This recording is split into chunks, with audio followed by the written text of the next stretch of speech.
Dari kecil ya, dari usia 2 sampai 6 tahun lah ajarkan dia, jangan sembarangan orang sentuh ini ya. Ini juga nggak boleh, ini juga nggak boleh. Bagian ini juga nggak boleh. Kamu harus marah. Kalau dari kecil dia terbiasa semacam itu, nggak ada orang bisa sembarangan sentuh, nggak ada orang bisa sembarangan pegang. Nggak sengaja pun orang megang dia akan marah.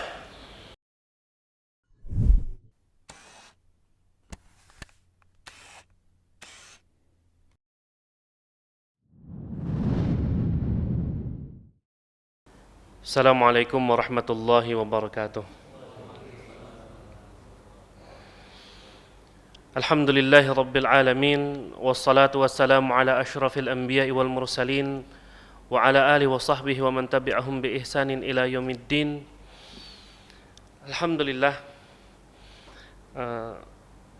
kita bersyukur kepada Allah Subhanahu wa taala atas limpahan nikmat dan karunia-Nya, sehingga setelah selesai melaksanakan salat fardu berjamaah dimudahkan untuk bersama-sama kita duduk bermajlis, yang mudah-mudahan juga Allah Subhanahu wa taala berikutnya memberikan keberkahan dari majlis kita ini. Adapun tema pada malam hari ini, insyaallah ulun akan berusaha mengajak pian yang ada di sini mengenal langkah-langkah praktis untuk pendidikan seksual pada anak. Hal ini beranjak dari firman Allah Subhanahu wa taala dalam ayat yang kita sering dengar, yang sering dibacakan oleh para ustadz kita kalau mengkaji masalah parenting, yaitu firman Allah Subhanahu wa taala, ya ayyuhalladzina amanu qu anfusakum wa ahlikum nara. Wahai orang-orang yang beriman, selamatkanlah diri kalian dan keluarga kalian dari api neraka. Imam Ibnu Katsir rahimahullahu taala ketika menafsirkan ayat ini, beliau menukilkan perkataan Ali bin Abi Thalib radhiyallahu taala anhu, yang mana beliau mengatakan, addibuhum wa 'allimuhumul khaira. Ajari mereka adab dan ajari mereka ilmu tentang kebaikan. Jadi langkah dasar yang harus kita tempuh sebagai orang tua, khususnya para ayah ataupun para ibu yang dia mewakili para ayah ketika para ayahnya sedang bekerja, adalah memperhatikan adab yang ada pada putra-putrinya dan memperhatikan juga ilmu yang harus diketahui oleh putra dan putrinya.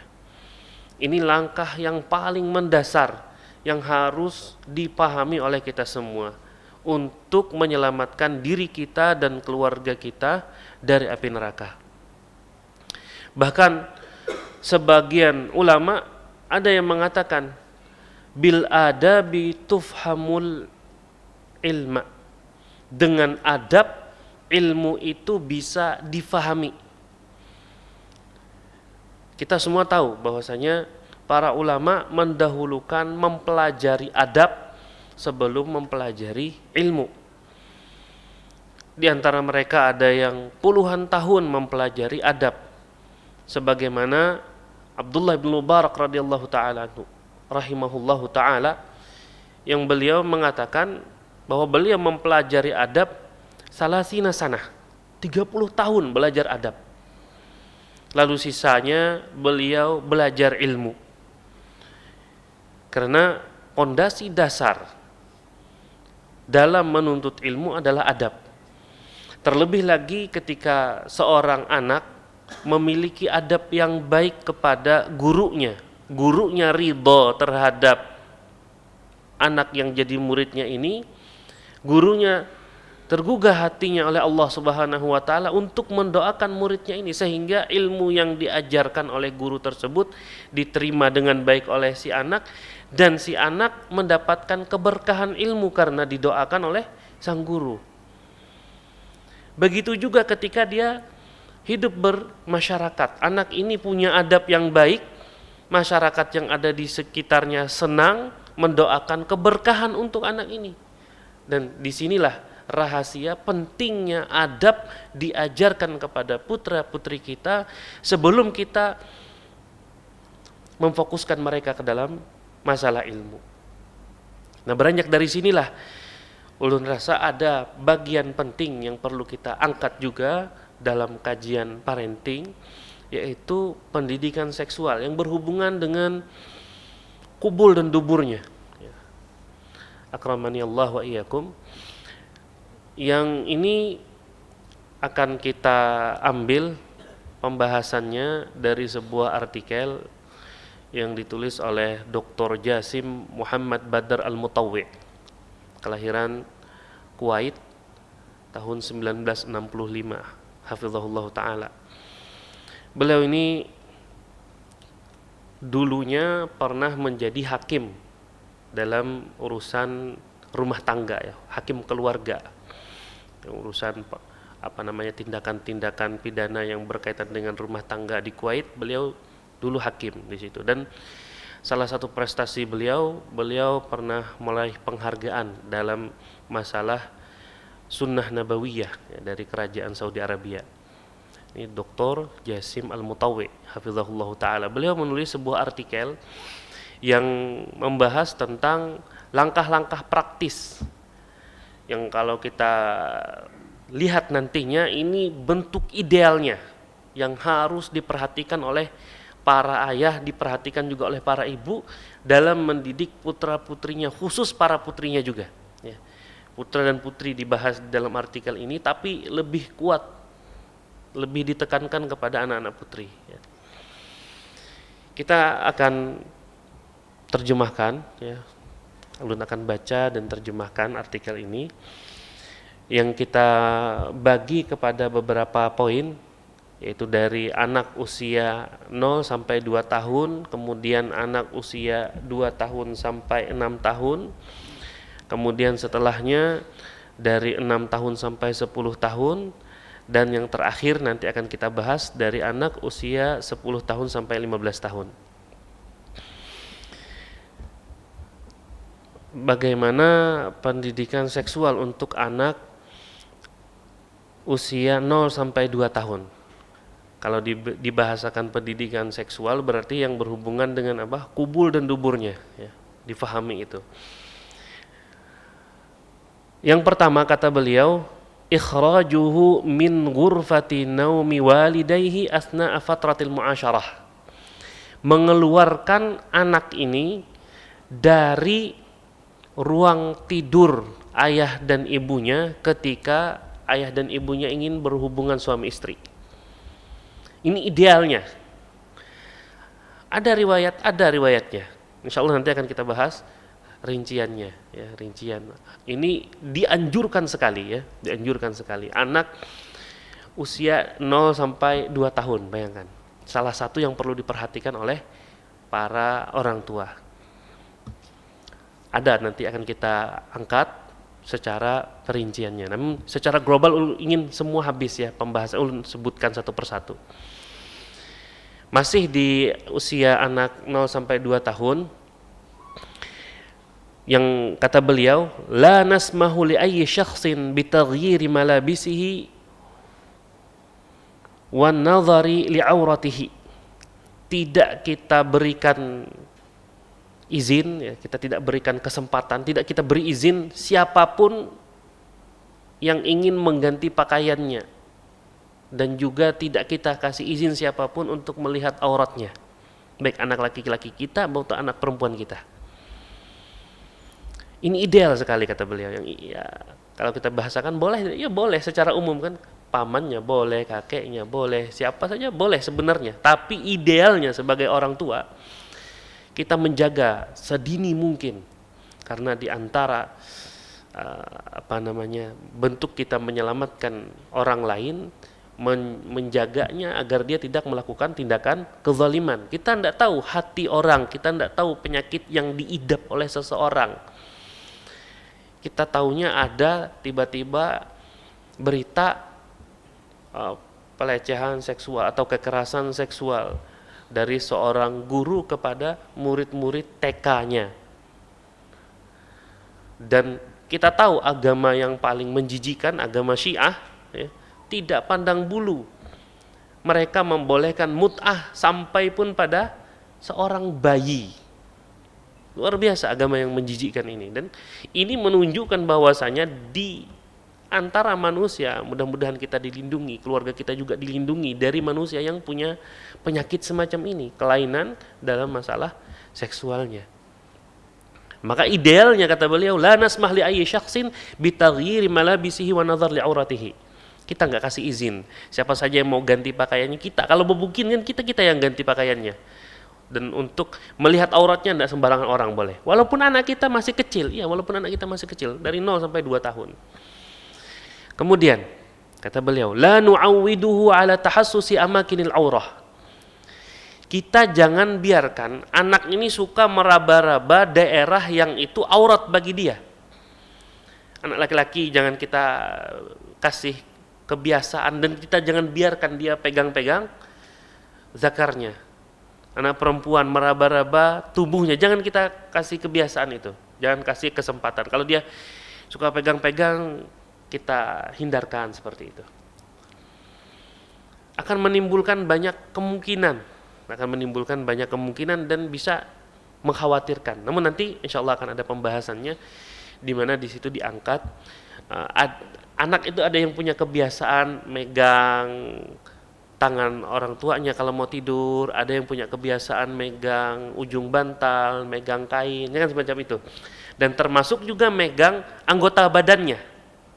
Nah, ada yang masuk kategori ini maka tidak mengapa, ada yang masuk kategori lain yang itu bisa dikategorikan ya harus kita hindarkan pada anak. Insya Allah nanti akan kita bahas lebih jauh. Tapi yang terpenting kita percepat dulu satu demi satu perkara-perkara yang idealnya menurut beliau.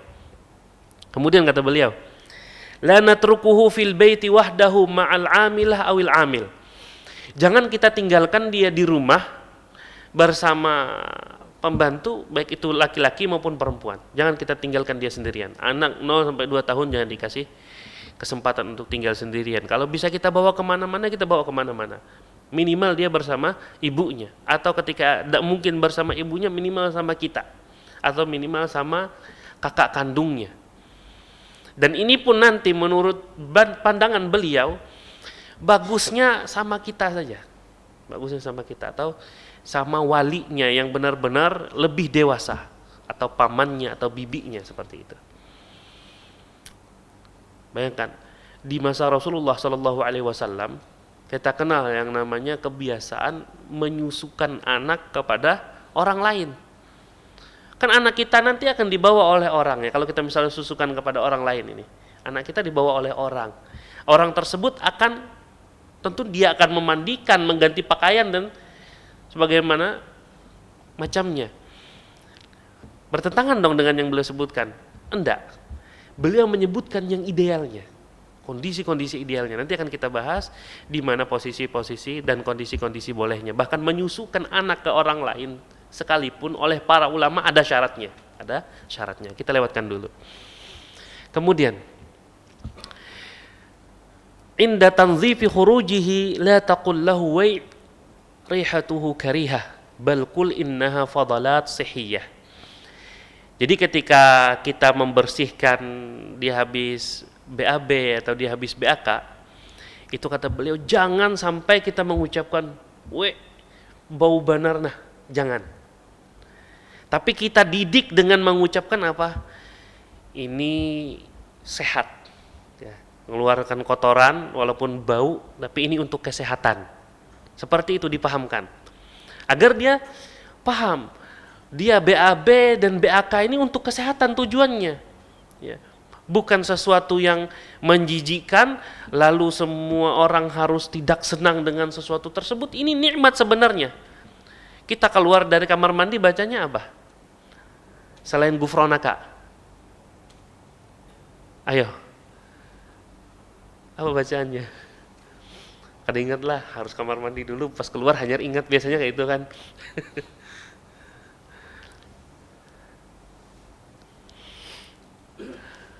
Taib, pian harus cari itu apa doanya, ya, doa keluar dari kamar mandi selain gufronaka. Di situ pian akan dapat, oh ternyata BAB dan BAK itu adalah sebuah nikmat. Kemudian tadi ya, jangan sampai mengucapkan ucapan semacam itu, bau banar nah, atau semisalnya, jangan. Tetapi lebih baik kita sampaikan, nah ini sehat anakku ini, banyak BAB-nya, banyak BAK-nya, sehat anakku. Seperti itu bahasanya. Pilih bahasa yang terbaik untuk didengar oleh anak, walaupun dia masih usia 1 tahun menjelang 2 tahun. Kemudian kata beliau, indama, masih ya 0 sampai 2 tahun, indama tatahaddatsu an auratihi tahaddats bi tariqatin ijabiyah hatta la yakrah jasadahu. Ketika berbicara tentang aurat yang ada pada anak, laki-laki bicara auratnya, anak perempuan kita sebutkan ini aurat, ini harus ditutup, ini begini dan begitu, harus kita bahasakan dengan bahasa yang baik. Misalkan ya, ini aurat, nggak boleh dilihat sama kakak, nggak boleh dilihat sama teman, nggak boleh dilihat sama siapa. Seperti itu kita bahasakan. Ini aurat bolehnya dilihat sama adik aja, sebut nama dia misalkan fulan, fulana, atau sama abang saja hanya boleh lihat. Umi sama abi nanti sampai difatwakan oleh Syekh bin Baz rahimahullahu ta'ala terkait masalah melihat aurat anak kecil. Kalau dia sudah bisa membersihkan auratnya sendiri, membersihkan bekas BAB, BAK sendiri, dia di usia 7 tahun, orang tua nggak boleh lihat auratnya. Nah, kalau udah bisa dia membersihkan, difatwakan oleh Syekh bin Baz rahimahullahu ta'ala. Apalagi dia sudah di usia 7 tahun. Nah, persiapannya dari 0 sampai 2 tahun ini kita harus ajarkan, kita tanamkan sejak kecil, tidak boleh dilihat sembarangan. Kemarin pas kebetulan ada teman datang ke rumah, bercanda ya kan, bercanda sama anaknya. Nah, hilang burungnya, ya, anak kecil. Apa yang dia lakukan ketika dibilang seperti itu? Dibukanya, diperlihatkannya, nah masih ada ya. Bayangkan.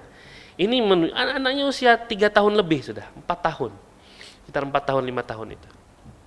Ini menunjukkan bahwasanya apa? Belum tertanam pada diri anak ini aurat, tidak boleh dilihat kecuali oleh dia sendiri. Nanti kalau dia sudah dewasa tidak boleh dilihat siapa-siapa, hanya dia sendiri. Semacam itu yang harus ditanamkan pada diri anak. Jadi ada 6 poin ya yang disebutkan dari usia 0 sampai 2 tahun. Kita masuki di usia 2 sampai 6 tahun. Yang pertama kata beliau, khususnya ini untuk anak perempuan, la takhruju minal manzili liwahdiha fi fataratiz zahirah awil masa. Jangan izinkan anak perempuan kita di usia 2 sampai 6 tahun itu keluar dari rumah sendirian, baik di siang hari ataupun sore hari. Kenapa nggak beliau bahas ya antara maghrib dengan isya? Beliau nggak bahas itu karena beliau berhusnudzon. Orang-orang sudah pada tahu sunnahnya anak-anak kecil itu tidak dikeluarkan dari rumah dari maghrib sampai isya. Baru boleh dikeluarkan setelah masuk waktu isya. Setelah masuk waktu isya, anak tersebut mungkin disuruh sholat dulu bersama ibunya di rumah atau sama abinya. Setelah isya dia silahkan main sampai jam yang ditentukan ya. Yang secukupnya nanti dia bermain, habis itu istirahat. Jangan membiarkan anak bermain-main antara maghrib dengan isya. Dan beliau tahu kebiasaan dan rata-rata kita tahu sunnah ini ya, yang dianjurkan oleh Rasulullah SAW. Anak-anak jangan dikeluarkan antara maghrib dan isya. Nah, beliau bahas di sini siang dan sore itu jangan dibiarkan keluar sendirian. Dan ini harus dilatih, dibiasakan, dicari alasan yang tepat. Apalagi daerah kita sekarang lagi kondisi kan ada informasi beredar, ada penculikan dan lain sebagainya. Perlu kita pahamkan kepada anak 6 sampai 2 tahun, 2 sampai 6 tahun. Kemudian poin yang kedua, yatimmu ifhamuha alla yuhawilu ahadun ayyal masaha fi amakin auratiha. di usia 2 sampai 6 tahun harus udah beres penjelasan tentang nggak boleh ada seorang pun, khususnya anak perempuan, yang berani pegang-pegang bagian auratnya. Harus sudah diajarkan. Anak laki-laki, anak perempuan. Harus dilatih dia untuk marah kalau ada orang yang berani pegang auratnya. Baik itu yang laki-laki maupun yang perempuan. Baik itu pamannya, bibinya, kakeknya atau siapapun, kalau berani pegang aurat dia, diajarkan dari awal. Jangan dibiarkan ada orang berani pegang aurat. Ini ya auratnya. Ini kubul, ini dubur, ini daerah sensitif. Tidak boleh dipegang orang. Ini milikmu sendiri. Ini privasi, atau kita carikan bahasa untuk anak, nggak boleh dipegang orang. Nggak boleh disentuh. Sehingga ketika dia dewasa nanti, dia tidak seperti yang diriwayatkan dari sebagian sahabat, dia minta izin untuk mentalak istrinya dengan alasan innaha la taruddu yada lamis. Ini perempuan yang kujadikan istri ternyata tidak menolak tangan yang mau menyentuh dia. Ya, luar biasa. Makanya layak beliau ini dulu ya diberikan hadiah yang luar biasa ya, penghargaan Nobel semacam itu, masalah sunnah nabawiyah dari kerajaan Saudi Arabia. Dan rekaman kajiannya berbahasa Arab memang di YouTube banyak ya, silsilah Bait Nabawi ya, kehidupan Nabi dan dikaji dari sisi sudut pandang tarbiyah. Dari kecil ya, dari usia 2 sampai 6 tahun lah ajarkan dia, jangan sembarangan orang sentuh ini ya, ini juga nggak boleh, ini juga nggak boleh, bagian ini juga nggak boleh, kamu harus marah. Kalau dari kecil dia terbiasa semacam itu, nggak ada orang bisa sembarangan sentuh, nggak ada orang bisa sembarangan pegang, nggak sengaja pun orang megang dia akan marah. Seperti itu. Kemudian hal lainnya yang nomor 3 ya, masih usia 2 sampai 6 tahun, idza khala'at malabisaha fatakhla'uha ba'dama tata'akkadu anna babal ghurfati mughlaq. Apabila dia pengen ngelepas pakaiannya, harus dibiasakan dia memastikan dulu pintu kamar udah terkunci. Ajari anak di kamar mandi, kalau mau BAB, mau BAK, mau mandi, pastikan udah terkunci apa belum. Dorong pintunya, mau ngapain nak? Mau ganti baju, biarkan dia didorong pintunya. Nah masih belum terkunci, kunci dulu baru ganti baju. Terus seperti itu dilatih agar dia tidak jadi anak yang lalai, mudah dipermainkan oleh orang ya. Dia anak yang teliti menutup auratnya. Kemudian yang keempat, la takhla' malabisaha abadan kharijal manzili mahma kanatil asbab. Jangan sampai dia pernah melepas pakaiannya di luar rumah apapun sebabnya. Jangan sampai pernah seperti itu. Sehingga dia tumbuh dalam kondisi saya harus terus berpakaian rapi kalau di luar rumah. Entah ini pakaian saya basah, entah ini pakaian saya kotor, karena dia udah terbiasa dari kecil, dia akan terus menjaga menutup auratnya. Bayangkan dari usia 2 sampai 6 tahun. Kemudian la nasmah laha bil khuruji ma'as-sa'iqi liwahdiha.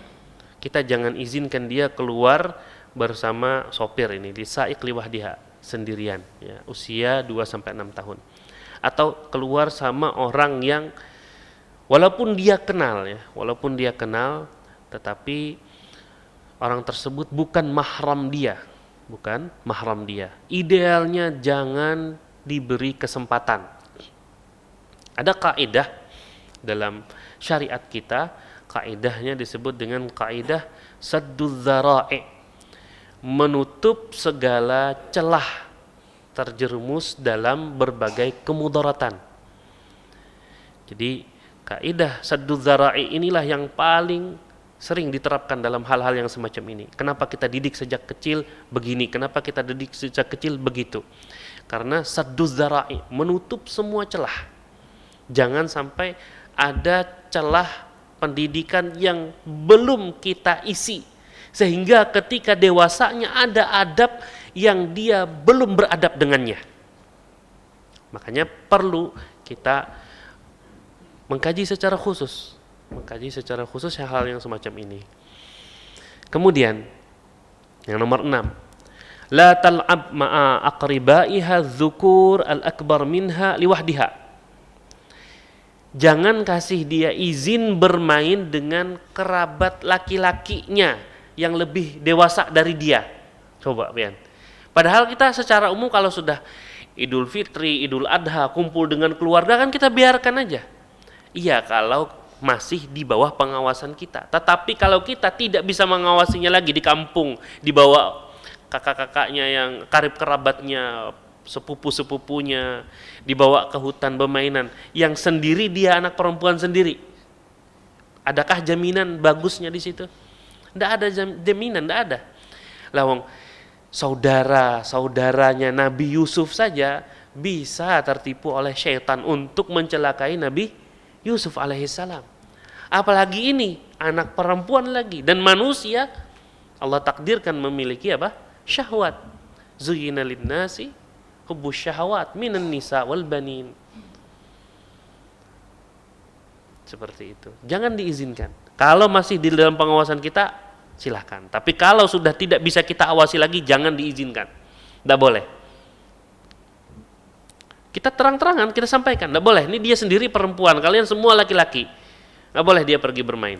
Kalau mau bermain di rumah saja, ini ada bapak lihat. Seperti itu kita, tegas dari awal. Agar putri kita terjaga dari berbagai yang bisa menodai kehormatannya. Kemudian yang ketujuh, muhawalatu ta'widiha lubsul malabis ad-dakhiliyah at-tawilah. Untuk anak perempuan ini harus dilatih, kata beliau, harus dilatih dia memakai pakaian dalam yang panjang, dalaman yang panjang. Dilatih dia terbiasa untuk gerah. Dilatih dia kalau misalnya ada masker atau semacamnya, dilatih dia untuk agak sulit bernafas karena suatu saat nanti ketika dia dewasa dia akan pakai cadar, dan banyak wanita yang menghindari cadar gara-gara apa alasannya? Susah bernafas. Banyak wanita yang enggan memakai hijab gara-gara apa? Gerah alasannya. Tapi kalau sudah kita latih sejak kecil pembiasaan yang semacam ini, dan khususnya di sini tadi pakaian dalam yang panjang ya, dari atas sampai ke bawah, kemudian dilapis dengan kerudungnya, kemudian dilapis lagi dengan apa? Dengan baju luarannya. Terbiasa dia gerah, nggak jadi masalah. Nanti ketika dia dewasa dengan pakaian yang tebal, dengan lapisan yang tidak membentuk lekuk tubuhnya, dia sudah biasa. Ini untuk kepentingan dia ketika nanti dia dewasa nanti. Kemudian yang kedelapan, ta'limuha tariqatil julusis salimah. Anak perempuan usia 2-6 tahun harus dilatih cara duduk yang benar. Jangan sampai duduknya menyingkap auratnya. Mungkin kita izinkan dia duduk bersila kalau pakaiannya demikian-demikian. Kalau yang duduk di sekitarnya siapa dan siapa.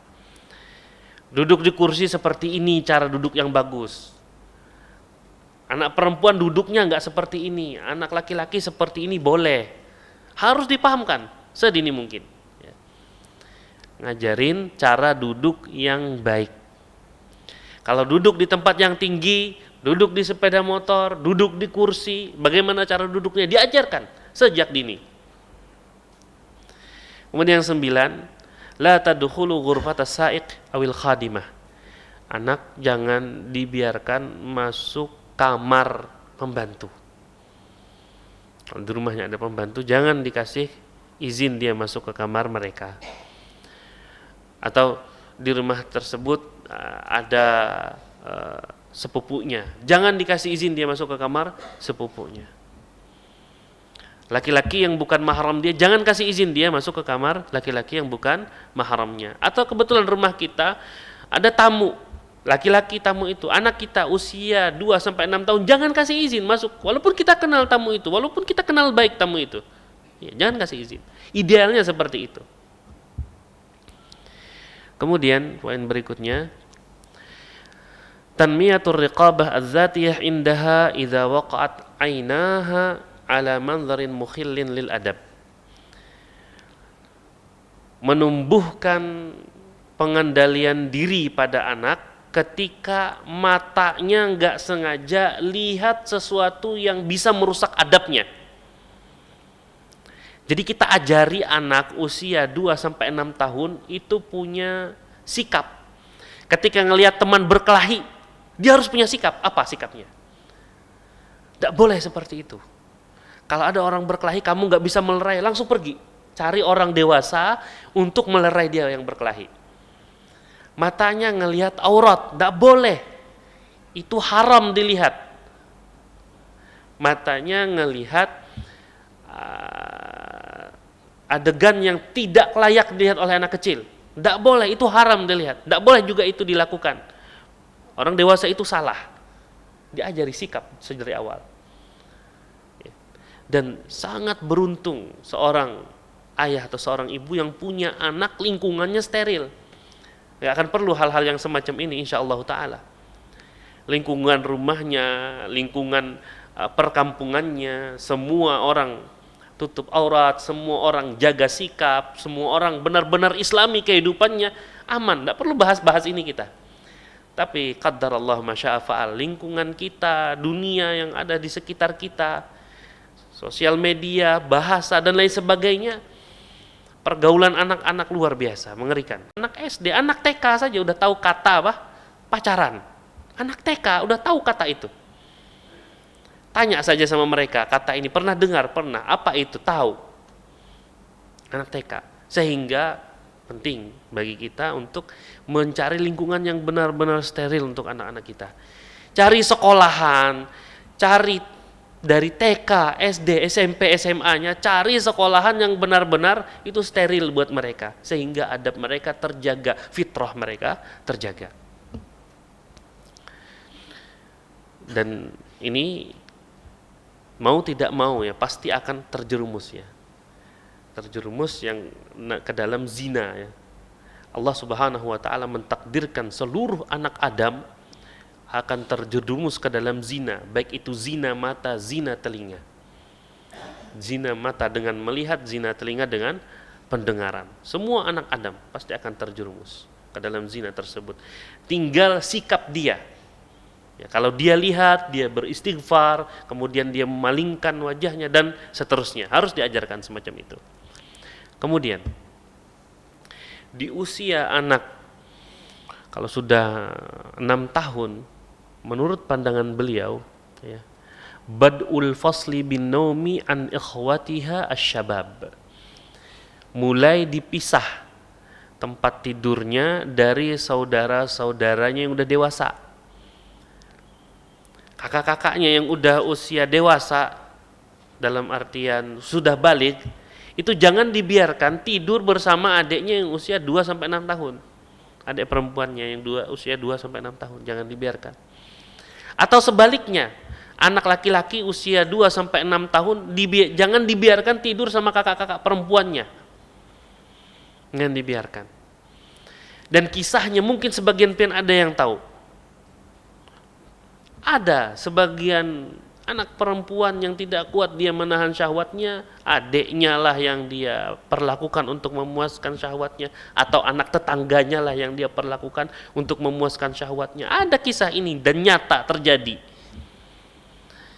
Ulun mendengar sendiri dari pelakunya, bukan pelaku, korbannya. Wanita, dewasa sudah. Teman ini waktu itu masih SD. Diperlakukan ya kayak gitu kejadiannya di kampung, ya di kampung, di desa, kejadian semacam itu. Apalagi dengan kondisi yang sudah semacam ini, media sosial yang lebih parah lagi, ya kan. Nah, di sini diajarkan oleh beliau idealnya dipisah, ya. Anak kita usia 2 sampai 6 tahun itu bagusnya kalau ada kakak yang sudah dewasa dipisah. Kemudian yang ke-12, ta'widuhum an-naum ala syaqqil ayman wa bayani anna an-naum ala batn makruh.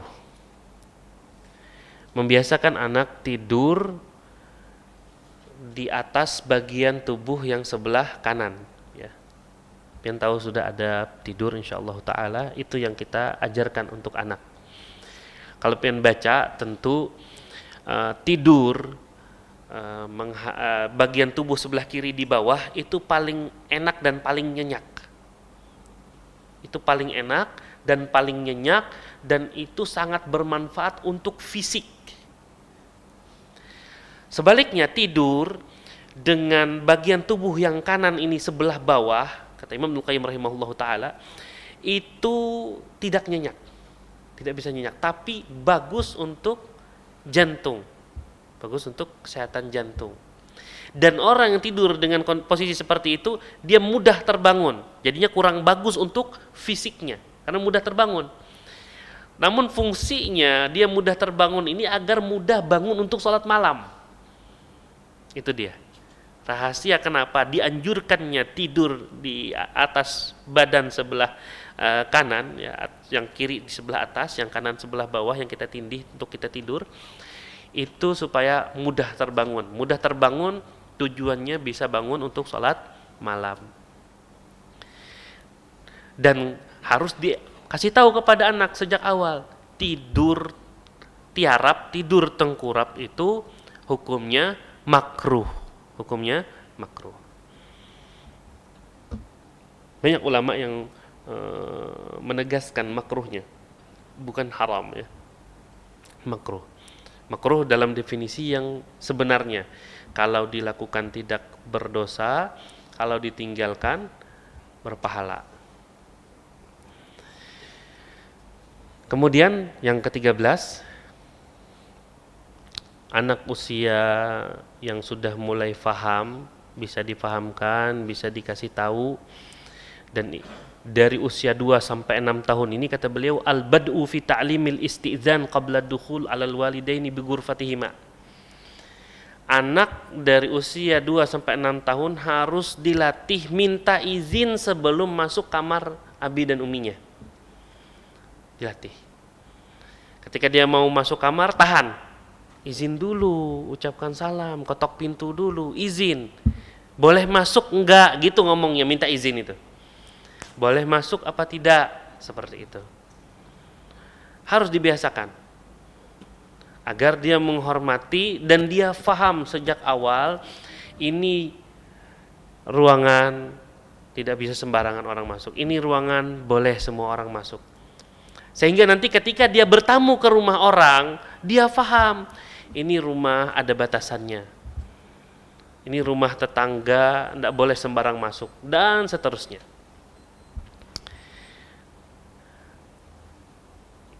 Kemudian kita masuki pembahasan anak perempuan usia 6 sampai 10 tahun. Masih banyak waktu, panjang waktunya.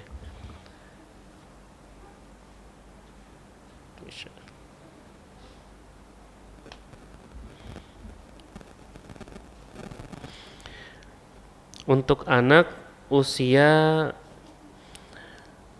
6 sampai 10 tahun yang perempuan nih, dari 6 sampai 10 tahun harus mulai diajarkan makna dari kata baligh dan datang bulan. Anak perempuan usia 6 sampai 10 tahun harus mulai dikenalkan baligh itu bagaimana, tanda-tandanya untuk anak perempuan itu bagaimana, kemudian datang bulan itu apa, tanda-tandanya bagaimana, harus bagaimana ketika datang bulan itu, nggak boleh sholat, nggak boleh pegang Quran secara langsung, harus pakai sarung tangan atau semisalnya. Nah, silahkan azan terlebih dahulu.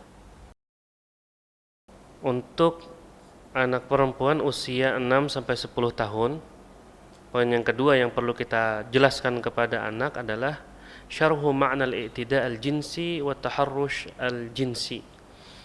Menjelaskan kepada anak apa itu kekerasan seksual dan apa itu pelecehan seksual.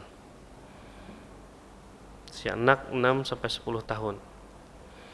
Hal-hal yang berkaitan dengan pelecehan seksual, kekerasan seksual bagaimana,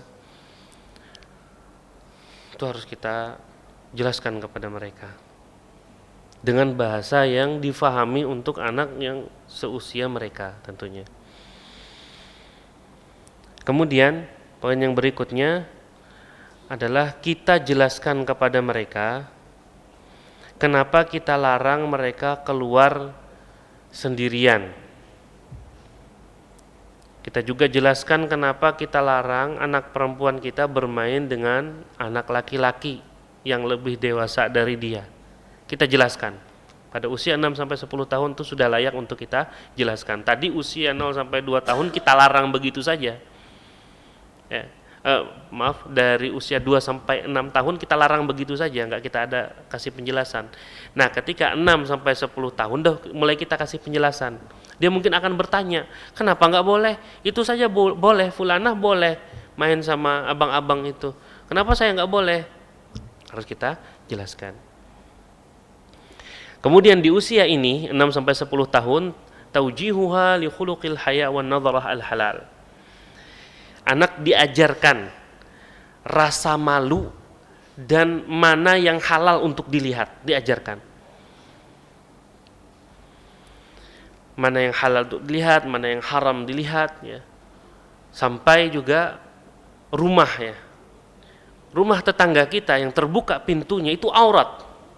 Tidak boleh kita lihat. Kita harus palingkan segera pandangan mata kita dari rumah tetangga kita yang terbuka pintunya.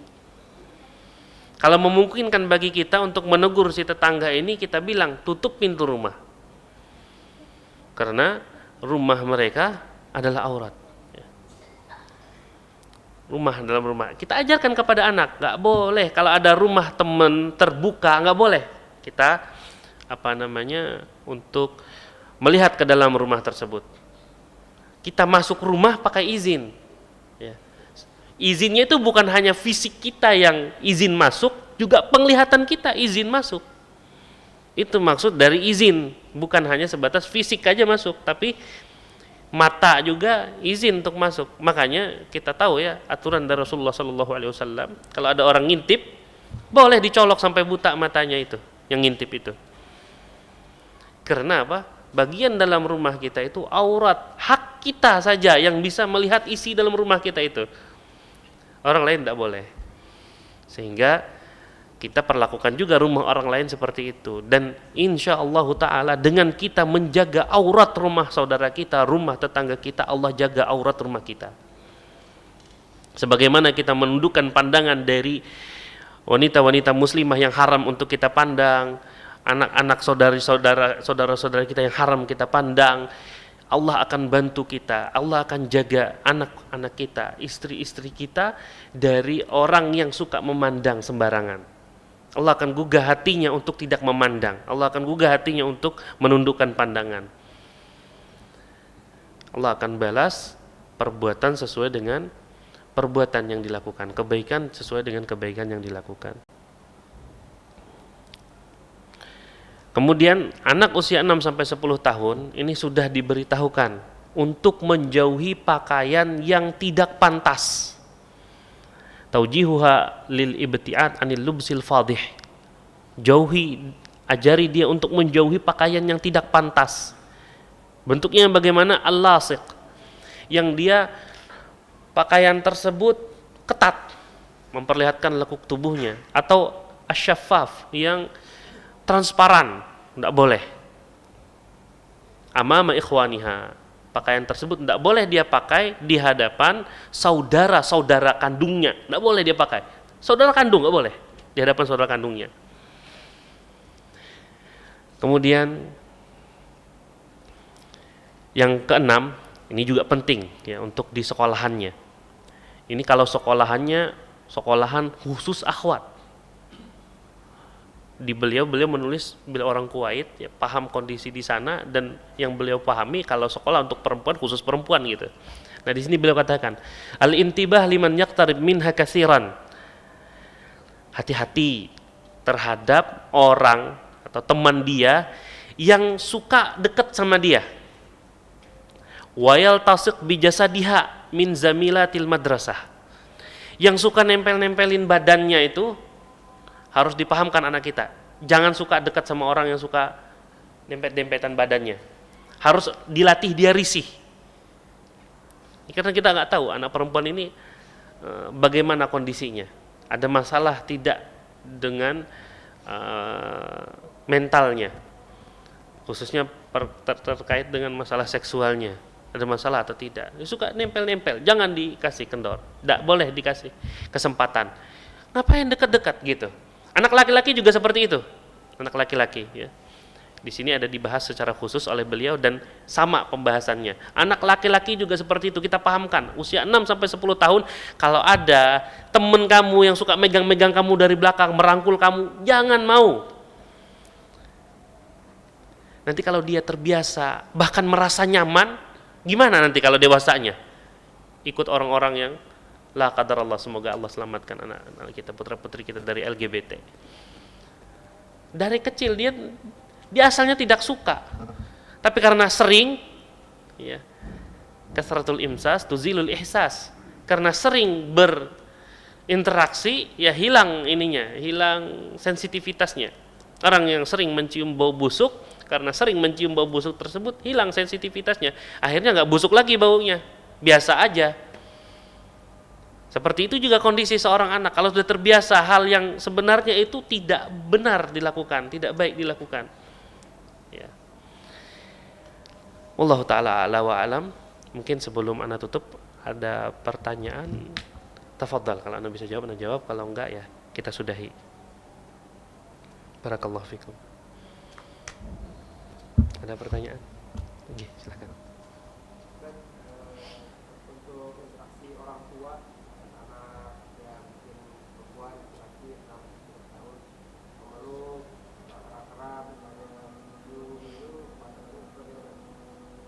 Barakallahu fikum, jazakumullah khairan.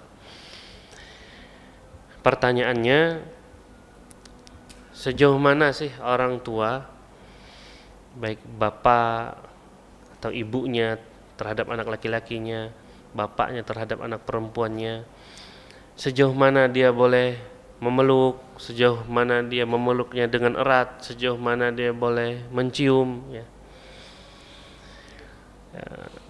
Perlu kita pertegas ya, yang namanya pelukan, ada pelukan hangat, pelukan akrab, pelukan rindu, kangen, dan ada pelukan yang dia bermuatan syahwat ya. Ada pelukannya semacam, dan kita sangat tahu itu kondisinya. Begitu juga dengan ciuman ya. Ciuman, ada ciuman yang dia itu ciuman kangen, ciuman kasih sayang, ada ciuman penghargaan, penghormatan ya. Sebagaimana kita bisa lihat bagaimana para penuntut ilmu mencium dahi-dahi para ulama, itu ciuman penghormatan yang mereka berikan. Dan kita tahu bagaimana Rasulullah bergaul dengan putrinya Fatimah radhiyallahu anha, beliau biasa mencium putrinya dan menghormati putrinya, duduk dekat dengan putrinya dan seterusnya. Dan kita juga tahu menggendong itu tentunya dipegang dengan erat. Kita faham ini gendongan yang dia kasih sayang, ada gendongan dia yang bermuatan syahwat. Ini yang harus kita perhatikan, yang harus kita dudukkan permasalahannya. Kalau sudah masuk ke ranah syahwat, ini yang harus dihindarkan.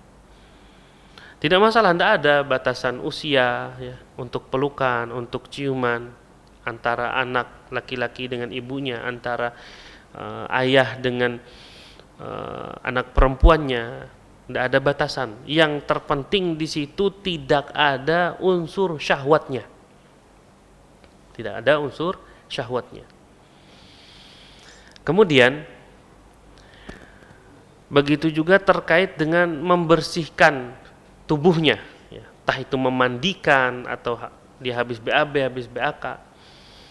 Orang-orang yang membersihkan secara umum sih hukumnya longgar saja, tidak ada masalah. Orang yang tidak dikenal sama sekali secara umum tidak masalah, dia mau membantu membersihkan, tidak masalah. Cuman yang jadi masalah adalah kita khawatir saja, khawatir ini ada unsur syahwatnya atau tidak. Sangat mengerikan sekali. Ya, yang namanya syahwat luar biasa. Kita menolong orang lain agar jangan sampai terjatuh dalam masalah itu. Ingat, kita punya kaidah dalam syariat kita apa? Sadduz dzara'i, menutup segala pintu yang bisa menghantarkan kepada dosa atau kemudaratan. Semua pintu di dalam syariat Islam, kalau itu bisa menghantarkan kepada dosa, menghantarkan kepada kemudaratan, itu harus ditutup.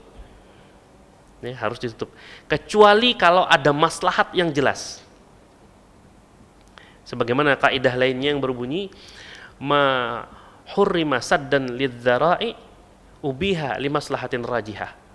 Apa saja yang diharamkan atas landasan untuk menutup pintu kemudaratan atau pintu dosa, dia akan dibolehkan kalau ada hajat. Contoh, larangan memandang wanita atau perempuan yang bukan mahram. Itu saddan lidzari'ati zina, menutup pintu menuju zina. Dan dibolehkan oleh para ulama ketika kita melakukan jual beli dengan wanita yang dia kebetulan tidak memakai cadar, kita boleh melihat wajahnya. Maslahatnya di mana? Maslahatnya adalah untuk kepentingan khiyar nantinya. Kalau ada khiyar aibi, ya khiyar aib, ketika kita sampai rumah baru kita tahu, oh ini ada aibnya.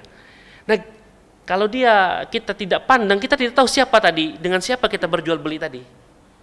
Tapi kalau sekiranya ada cara lain untuk kita bisa mempertahankan hak kita dengan tidak memandangnya, misalkan dengan kwitansi atau yang semisalnya, bisa saja kita pakai itu, tanpa perlu kita memandang. Masih kategori haram memandang dia. Tetapi kalau tidak ada sama sekali, ya, maka masuk kaidah ini kata para ulama, ubiha saddan lidzari'ah, ma hurrima saddan lidzari'ah, apa saja yang diharamkan karena untuk menutup celah terjerumus ke dalam dosa atau kemaksiatan, ubiha limaslahatin rajihah, dibolehkan kalau ada maslahat yang jelas. Apa saja yang disebutkan tadi itu idealnya, ya, untuk menutup segala pintu keburukan untuk putra-putri kita. Tapi kalau ada kemaslahatan yang jelas, insya Allah tidak mengapa. Wallahu ta'ala a'la wa a'lam. Barakallahu fikum. Wa sallallahu ala nabiyyina Muhammadin wa ala alihi wa sahbihi wa sallam.